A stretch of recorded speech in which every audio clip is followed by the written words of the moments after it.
మీ అందరికీ ఏమైంది గట్టిగా చిన్న బాబుని చూడండి ఎంత చిన్నగా ఉన్నాడు వాళ్ళ నాన్న భూమి మీద కూర్చున్నాడు. జై తెలంగాణ అంతేనా మీ ఎల్బీ నగర్ సౌండ్ అంతా అయితేనా జై తెలంగాణ ఆరు గుర్తుకే కేసీఆర్ గారి నాయకత్వం రాగిడి లక్ష్మారెడ్డి గారి కారు గుర్తుకే థ్యాంక్ యూ మీ అందరికీ నమస్కారం బాగున్నారా అందరు ఎల్బీ నగర్ లో అందరు బాగున్నారా మీరు బాగానే ఉన్నారు బాగా ఎక్కువ గౌరవనీయులు పెద్దలు గుర్తుపోతారు నేను 4 రోజులు గౌరవనీయులు పెద్దలు ఎల్బీ నగర్ శాసనసభ్యులు మీ అందరి అభిమాన నాయకుడు మొన్ననే జరిగిన శాసనసభ ఎన్నికల్లో మీ అందరూ ఎంతో ప్రేమతో మళ్లీ బ్రహ్మాండమైన మెజారిటీతో గెలిపించిన గౌరవనీయులు అభివృద్ధి కాముకులు ఉత్సాహవంతులు ఎల్లవేళలా కేవలం ప్రజల కోసం తప్ప తన వ్యక్తిగతంగా ఎన్నడూ ఏ ఒక్క ఆలోచన కూడా చేయని గౌరవనీయులు పెద్దలు అన్న శ్రీ దేవిరెడ్డి గారు గౌరవనీయులు కాబోయే మల్కాజ్గిరి పార్లమెంట్ సభ్యులు మన అభ్యర్థి శ్రీ రాగిడి లక్ష్మారెడ్డి గారు అదేవిధంగా వేదిక పైన గౌరవనీయులైన శాసన మండలి సభ్యులు బొగ్గారపు దయానంద్ గుప్తా గారు వేదిక పైన గౌరవనీయులైన కార్పొరేటర్లకి మాజీ కార్పొరేటర్లకి డివిజన్ అధ్యక్షులకి సీనియర్ నాయకులకి ఈరోజు ఎల్బీ నగర్ లో ఇంత పెద్ద ఎత్తున విచ్చేసిన మా ఆడబిడ్డలకు అన్నదమ్ములకు పేరు పేరున అందరికీ కూడా హృదయపూర్వకంగా నమస్కారం హృదయపూర్వకంగా మీ అభిమానానికి మీ ఆశీర్వాదానికి ధన్యవాదాలు ఇప్పుడే లక్ష్మారెడ్డి గారు సుధీర్ రెడ్డి గారు మీకు ఒక విషయం గుర్తు చేసినారు 4.5 నెలల కిందట అసెంబ్లీ ఎలక్షన్లు అయినప్పుడు ఆనాడు సుధీర్ అన్న గెలుపు కోసం ఇదే ఎల్బీ నగర్ కు అందరం కూడా వచ్చి ప్రచారం చేసినాం ఆనాడు మీ అందరూ అభిమానంతో ఆశీర్వదించి సుధీర్ రెడ్డి గారు గెలవాలి కేసీఆర్ గారు తిరిగి ముఖ్యమంత్రి కావాలి మూడోసారి కేసీఆర్ అయితేనే హైదరాబాద్ బాగుంటది కేసీఆర్ అయితేనే రాష్ట్రం బాగుంటది అనే ఆలోచనతో మీరు మాకు అవకాశం ఇచ్చినారు గ్రేటర్ హైదరాబాద్ పరిధిలోని 24 సీట్లలో ఒక్కటంటే ఒక్క సీటు కూడా కాంగ్రెస్ పార్టీకి మీరు ఇవ్వలేదు 16 సీట్లు ఈ గులాబీ జెండాకు గులాబీ కండువాకు కేసీఆర్ గారికే మీరు ఇచ్చినారు అయినప్పటికీ దురదృష్టవశాత్తు జిల్లాలలో కొంతమంది మన సోదరులు కాంగ్రెస్ పార్టీ ఏదైతే అరిచేతిలో వైకుంఠం చూపెట్టిందో దానికి మోసపోయింది బస్సు ఫ్రీ అన్నారు బంగారం ఫ్రీ అన్నారు మహిళలకు నెలకు 2,500 రూపాయలు ఇస్తామన్నారు పెద్ద మనుషులకి నెలకు 4,000 రూపాయలు ఇస్తామన్నారు రైతులకు రుణమాఫీ చేస్తాం 2 లక్షల వరకు అని నమ్మబలికినారు క్వింటాల్కు 500 బోనస్ అన్నారు కేసీఆర్ గారు రైతు బంధు 10,000 ఇస్తే నేను 15,000 ఇస్తా అని చెప్పి అలవిగాని హామీలు ఇచ్చి ఆనాడు కాంగ్రెస్ పార్టీ వాళ్ళు రేవంత్ రెడ్డి గారు నోటికొచ్చిన హామీలు ఇచ్చి మరి స్వల్ప తేడాతో కేవలం 1.8% తేడాతో అధికారంలోకి వచ్చినారు సరే అధికారం ఎవరికి శాశ్వతం కాదు అధికారంలో మీరు మీ దయ ఉన్న నాళ్ళు ఎవరిని ఉండమంటే వాళ్ళు ఉంటారు మీరు వద్దనన్నాడు ఎవరైనా తప్పుకోవాల్సిందే అట్లాగే తెలంగాణ వ్యాప్తంగా చూసినప్పుడు మనకు కొన్ని సీట్లు తక్కువ వచ్చినాయి కాబట్టి మనం కూడా జరిగి నిర్మాణాత్మకమైన ప్రతిపక్షంగా ఒక మంచి ప్రతిపక్షంగా పనిచేయాలని ఆలోచన చేసినాం కానీ దురదృష్టం ఏమంటే ఇదే రేవంత్ రెడ్డి గారు 4.5 నెలలుగా మీరు చూస్తా ఉన్నారు ఆయన మాటలు ఆయన చేతలు ఒక్కటంటే ఒక్క మాట ప్రజలకిచ్చిన ఒక్కటంటే ఒక్క హామీ కూడా 100 రోజుల్లో నిలబెట్టుకుంటామనే ఒక్క హామీ కూడా నిలబెట్టుకోలేదు నిలబెట్టుకోకపోగా ఇవాళ రేవంత్ రెడ్డి మాత్రమే కాదు స్వయాన వాళ్ళ పార్టీ అగ్రనాయకుడు రాహుల్ గాంధీ గారు ఈరోజు తెలంగాణకు వచ్చినారు వచ్చి రాహుల్ గాంధీ చేత కూడా వాళ్ళ పచ్చి అబద్దాలు తెలంగాణ ప్రజలకు చెప్పిస్తా ఉన్నారు నేను పొద్దున టీవీలో చూసిన రాహుల్ గాంధీ గారు నిర్మల్కి వచ్చినారు నిర్మల్కి అక్కడ మాట్లాడుతున్నాడు బహిరంగ సభలో నెలకు 2,500 రూపాయలు ప్రతి మహిళ ఖాతాలో మేము వేస్తున్నాము తెలంగాణలో అని ఇవాళ రాహుల్ గాంధీ చెప్తుంటే నవ్వాలనో ఏడవాలనో నిజంగా కూడా అర్థం కాలేదు ఒక్కసారి ఇక్కడికి వచ్చిన మా ఆడబిడ్డలు నేను అడుగుతా ఉన్నా ఏ ఒక్కరికైనా ఈ రాష్ట్రంలో నెలకు 2,500 రూపాయలు వచ్చిందా నెలకు 4,000 పెద్ద మనుషులకు వచ్చిందా? పెళ్లి చేసుకుంటే తులం బంగారం వచ్చిందా? మా చెల్లెళ్లకు స్కూటీలు వచ్చినాయా? రైతులకు 2 లక్షల రుణమాఫీ జరిగిందా? క్వింటాల్కు 500 బోనస్ ఇచ్చిండా రేవంత్ రెడ్డి? వాస్తవాలు ఇట్లుంటే స్వయంగా రాహుల్ గాంధీ వచ్చి ఇవాళ పచ్చి అబద్దాలు, తెలంగాణ ప్రజల విజ్ఞతను, మన తెలివితేటలను కూడా తక్కువ అంచనా వేస్తూ వీళ్ళు పిచ్చోళ్ళు ఏం చెప్పినా నమ్ముతారు అన్నట్టుగా పచ్చి అబద్దాలు రాహుల్ గాంధీ గారు చెప్తా ఉన్నారు. రాహుల్ గాంధీ గారు, మీకు నేను చేసే విజ్ఞప్తి ఒకటే, మీరు ఢిల్లీ నుంచో ఎక్కడి నుంచో వస్తారు, పాపం మీకేమో విషయం తెలియదు, అక్కడ వాళ్ళు ఏం రాసిస్తే అది చదువుతావు, నీకు తెలియదు, ఏం జరుగుతుందో తెలియదు, అసలు మీ ముఖ్యమంత్రి ఎలక్షన్లు అయిపోయినాక నీతో ఉంటాడో బీజేపీలకు జంపు కొడతాడో కూడా నీకు తెలియదు. ఎందుకంటే నేను ఉత్తగానే అంటలేను, నేనేమి అక్కస్తో అంటలేను, ఉత్తగానే అంటలేను. పాపం రాహుల్ గాంధీ నిజంగానే అమాయకుడు, ఆయనకి ఏం ఎరకలేదు. మీరు చూడండి ఏం జరుగుతుందో. ఏమంటున్నాడు రాహుల్ గాంధీ? రాహుల్ గాంధీ ఢిల్లీలోనేమో చౌకీదార్ చోర్ హై అంటాడు. చౌకీదార్ అంటే ఎవరు? చౌకీదార్ అంటే ఎవరు? చౌకీదార్ చోర్ హై అంటాడు, అంటే మోడీ దొంగ అంటాడు రాహుల్ గాంధీ. రేవంత్ రెడ్డి ఏమంటాడు? నై నై నై నై నై నై నై చౌకీదార్ చోర్ నహీ హై, చౌకీదార్ హమారే బడే భాయి హై, మా పెద్దన్న మోడీ నా పెద్దన్న అంటుండు. రాహుల్ గాంధీ కాదట పెద్దన్న, మోడీ పెద్దన్న అయిపోయిండు రేవంత్ రెడ్డికి ముఖ్యమంత్రి అయినాక. రాహుల్ గాంధీ ఏమో ఢిల్లీలో అదానీ ఫ్రాడ్ హై అంటాడు. గౌతమ్ అదానీ అనేటోడు మోడీని అడ్డం పెట్టుకొని దేశాన్ని దోచుకుంటున్నాడు అని రాహుల్ గాంధీ మాట్లాడతాడు. రేవంత్ రెడ్డి గారు ఏమంటారు? లేదు లేదు, గౌతమ్ అదానీ చాలా మంచివాడు, గౌతమ్ అదానీ ఫ్రాడ్ నహీ హై, గౌతమ్ అదానీ మేరే ఫ్రెండ్ హై. నేను ఆయన దోస్తులం, తెలంగాణలో రేపు సింగరేణిని ఇంకా పెద్ద పెద్ద ఇతర సంస్థలను ఆయన కట్టబెట్టడానికి దోస్తాన చేస్తున్నా అని రేవంత్ రెడ్డి గారు అంటారు. రాహుల్ గాంధీ గారు ఏమంటారు? గుజరాత్ మోడల్ బేకార్ హై అంటాడు, గుజరాత్ మోడల్ బక్వాస్ అంటాడు. రేవంత్ రెడ్డి గారు ఏమంటాడు? నై నై నై, గుజరాత్ మోడల్ శాందార్ హై, తెలంగాణకో భీ హమ్ ఉసీ రాస్తే పే లే జాయేంగే. అందుకే నేను అడుగుతున్నా మిత్రులారా, అసలు ఈ రాహుల్ గాంధీకి నిజంగా రేవంత్ రెడ్డి గురించి వాస్తవాలు తెలిసినట్టు లేవు. ఇక్కడ మొత్తం మెట్రో పిల్లర్ల మీద ఇప్పుడు నేను రాంగ చూసిన, ఎల్బీ నగర్ లా, నాగోల్ లా మెట్రో పిల్లర్ల మీద రాసుకున్నాడు రేవంత్ రెడ్డి 6 గ్యారంటీలలో 5 గ్యారంటీలు అమలు చేసేసిన 100 రోజుల్లో అని ఇలా మళ్ళొక్కసారి మనల్ని పిచ్చోళ్ళని చేసే ప్రయత్నం చేస్తా ఉన్నాడు. దయచేసి నేను మిమ్మల్ని కోరేది ఒకటే, ఇవాళ ఈ రేవంత్ రెడ్డి ప్రభుత్వం, కాంగ్రెస్ ప్రభుత్వం వాస్తవానికి మన ఆడబిడ్డలకు 4 నెలలకు 2,500 రూపాయల చొప్పున ఇప్పటికే మీ ఒక్కొక్కరికి 10,000 రూపాయలు బాకీ ఉన్నాడు రేవంత్ రెడ్డి. అదే విధంగా పెద్ద మనుషులకు జనవరి నెలలో 4,000 రూపాయలు ఇచ్చుడు కాదు, జనవరి నెల పెన్షన్ కూడా ఎగ్గొట్టినోడు రేవంత్ రెడ్డి. వాళ్ళకు కూడా నెలకు 4,000 చొప్పున 16,000 రూపాయలు బాకీ ఉన్నాడు. 1,50,000 పెళ్లిలైన తెలంగాణలో కాంగ్రెస్ ప్రభుత్వం వచ్చిన తర్వాత. మొన్నటిదాకా ముహూర్తాలు బాగుండే, 1,50,000 పెళ్లిలైనవి. మరి 1,50,000 మంది ఆడబిడ్డలకు 1,50,000 తులాల బంగారం బాకీ ఉన్నాడు రేవంత్ రెడ్డి. అదే విధంగా మా ఆడబిడ్డలు స్కూటీలు, మా ఆడకూతుర్లకు స్కూటీలు ఇస్తా అన్నాడు. స్కూటీలు దిక్కులేవు కానీ మళ్ళీ హైదరాబాద్ లో లూటీ మాత్రం చాలు అయింది.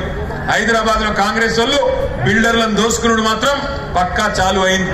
అందుకే నేను అంటా ఉన్నా, మీరేదైతే బాధపడుతున్నారో, మీరేదైతే మనసు నిండా ఉందో, మేము హైదరాబాద్ లోనైతే చక్కగానే ఓటేసినాం, ఈ పక్కకు జిల్లాలలో ఏమైంది, వాళ్ళెందుకు ఆలోచించలేదు అనే బాధ మీ మనసులో ఉన్నది నాకు తెలుసు. మీరు ఒక్కసారి ఆలోచించండి. ఎండాకాలం వచ్చినప్పుడు ఎన్నడన్నా కేసీఆర్ ప్రభుత్వం ఉన్నప్పుడు కరెంటు సమస్య ఉండేదా? ఇవాళ మళ్ళీ కాంగ్రెస్ రాగానే కరెంటు సమస్య చాలా అయిందా? ఇళ్లలో కరెంటు పోతుందా లేదా? పోతుందా? ఇవాళ మా ఇంట్లో కూడా 5 సార్లు అయింది. పోతుంది వస్తుంది, పోతుంది వస్తుంది. పక్కకెళ్ళి నా భార్య కూడా తిడుతుంది నన్ను, ఏం పని చేసిరా మీరు, ఆయనతో గెలిస్తే బాగుండు కదా అంటే. నేనేమంటున్నా అంటే కరెంటు సమస్య చాలా అయింది, మంచినీళ్ళ సమస్య చాలా అయింది. నేను చెప్పేది కరెక్టేనా? మంచినీళ్ళ సమస్య విషయంలో ముఖ్యమంత్రి రేవంత్ రెడ్డి సిగ్గు లేకుండా చెప్తున్నాడు.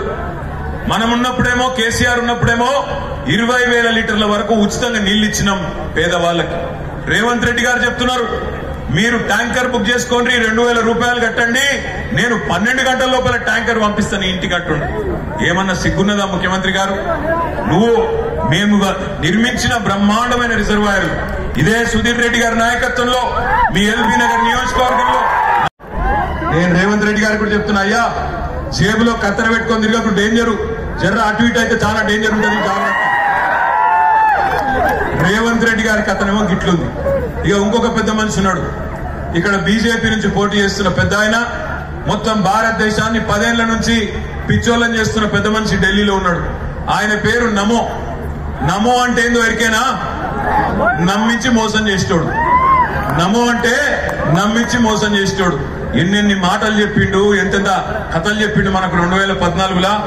ఆప్ ముझे प्रधानमंत्री बनाओ भाइयों बहनों मित्रों, मैं काला धन लाऊंगा, आप जन धन खाता खोलो, मैं धन धन 15 लाख डाल दूंगा అన్నాడా? పడ్డాయా? 10 ఏళ్ళు సరిపోలేదా? 15 లాఖ్ 10 ఏళ్ళు సరిపోలేదా? వచ్చినాయి ఎవరికన్నా మొత్తం దేశంలో? సంవత్సరానికి 2 కోట్ల ఉద్యోగాలు అన్నాడు, అవి దిక్కులేవు. బుల్లెట్ రైళ్లు మురికిస్తా అన్నాడు, అది దిక్కులేదు. ధరలను తగ్గిస్తా అన్నాడు, పెట్రోల్ డీజిల్ ధరలను తగ్గిస్తా అన్నాడు. 60 రూపాయల డీజిల్ 105 అయింది, 74 రూపాయల పెట్రోల్ 110 రూపాయలు అయింది. ఏమయ్యా మోడీ గారు, నీకెందుకు ఓటేయాలి?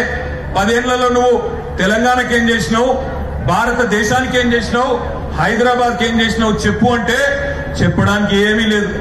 ఇదే ఎల్బీ నగర్ లో వరదలు వస్తే, మూసి వరదలు వస్తే మేము తిరిగినాం, నేను తిరిగినా, సుధీర్ రెడ్డి గారు తిరిగినాం.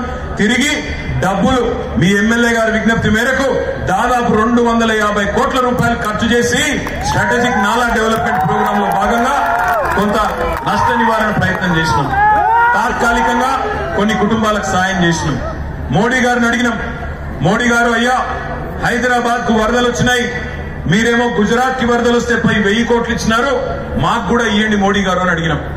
రూపాయి సహాయం చేయలేదు, రూపాయి సహాయం చేయలేదు. ఐటీఐఆర్ రద్దు చేసిండు హైదరాబాద్ ది. మా ఐటీ రంగంలో ఇంకా పురోగతి వస్తుంది, మీరు ఊతం ఇవ్వండి, మీరు మాకు చేతి కర్రలాగా ఆసరాగా ఉండండి, దయచేసి అవకాశం ఇవ్వండి అని అడిగినాం. ఉన్నదాన్నే రద్దు చేసిండు. మా ఆడబిడ్డలు ఒక్క విషయం జాగ్రత్తగా వినాల. ఇవాళ బీజేపీ అభ్యర్థి ఇక్కడ పోటీ చేస్తున్న ఆయన ఎందుకు వేయాలన్నా నీకు ఓటు అంటే ఒక్కటే చెప్తాడు, మేము గుడి కట్టినాం, అయోధ్యలో గుడి కట్టినాం కాబట్టి మాకు ఓటు వేయండి అంటాడు. మరి నేను అడుగుతున్న అక్కల్లారా, చెల్లెల్లారా, అన్నల్లారా, తమ్ముళ్ళారా, గుడి కట్టడమే ఓటేయడానికి కారణం ప్రాతిపదిక అయితే అంతకంటే అద్భుతంగా పక్కనే ఇక్కడే 4 ఏళ్ల కిందట కేసీఆర్ గారి నాయకత్వంలో యాదగిరి గుట్ట కట్టుకోలేదా? మనం యాదాద్రి లక్ష్మీనరసింహస్వామి దేవాలయం కట్టలేదా? కట్టుకున్నాం గాని రాజకీయం చేసినాం ఆ దేవుణ్ణి అడ్డం పెట్టుకొని. కేసీఆర్ గారు కేవలం యాదాద్రి మాత్రమే కాదు, ఆధునిక దేవాలయాలు కూడా కట్టిండు. కాళేశ్వరం లాంటి ప్రాజెక్టు కట్టిండు, అందులో రిజర్వాయర్లకు దేవుళ్ల పేర్లే పెట్టిండు. కొండ పోచమ్మ సాగర్, మల్లన్న సాగర్, రాజరాజేశ్వర సాగర్, కాళేశ్వరం, లక్ష్మీ బ్యారేజీ, సరస్వతి బ్యారేజీ, పార్వతి బ్యారేజీ అని మొత్తం దేవుళ్ల పేర్లే పెట్టిండు. పాలమూరు రంగారెడ్డి ఎత్తిపోతల పథకం, మరొక ఆధునిక దేవాలయం, హైదరాబాద్ కు మంచి ఇల్లు ఇచ్చే ప్రాజెక్టు, దాన్ని కూడా కట్టిండు. మరి ఒక్క ఆలయం కట్టినందుకే మోడీ గారికి ఓటేయాలంటే యాదాద్రి ఆలయంతో పాటు ఆధునిక దేవాలయాలు లాంటి ప్రాజెక్టులను కట్టిన కేసీఆర్ గారికి ఓటేద్దాం. మరి ఆలోచించండి. ఇంకొక మాట దయచేసి మనసుకు ఎక్కించుకోండి. మోడీ గారు చేసింది ఏంది 10 ఏళ్లలో అంటే అన్ని పిరం చేసిండు. ఇవాళ పప్పు పిరమైంది, ఉప్పు పిరమైంది, నూనె పిరమైంది, చింతపండు పిరమైంది, ఇంట్లో వాడే ప్రతిదీ పిరమైంది. అందుకే ఇవాళ దేశంలోని ఆడబిడ్డలు నరేంద్ర మోడీ గారిని ప్రియమైన ప్రధానమంత్రి అంటలేరు, పిరమైన ప్రధానమంత్రి అంటున్నారు. అన్ని పిరం చేసిన ప్రధానమంత్రి అంటున్నారు. ఆలోచించండి ఎట్లా. మోడీ గారు ప్రధానమంత్రి అయినాడు 2014లో మన దేశంలో పెట్రోల్ డీజిల్ దొరకదు, క్రూడ్ ఆయిల్ అంటారు దాన్ని. క్రూడ్ ఆయిల్కి వెళ్ళి మనం శుద్ధి చేసి పెట్రోల్ డీజిల్ తీస్తాం.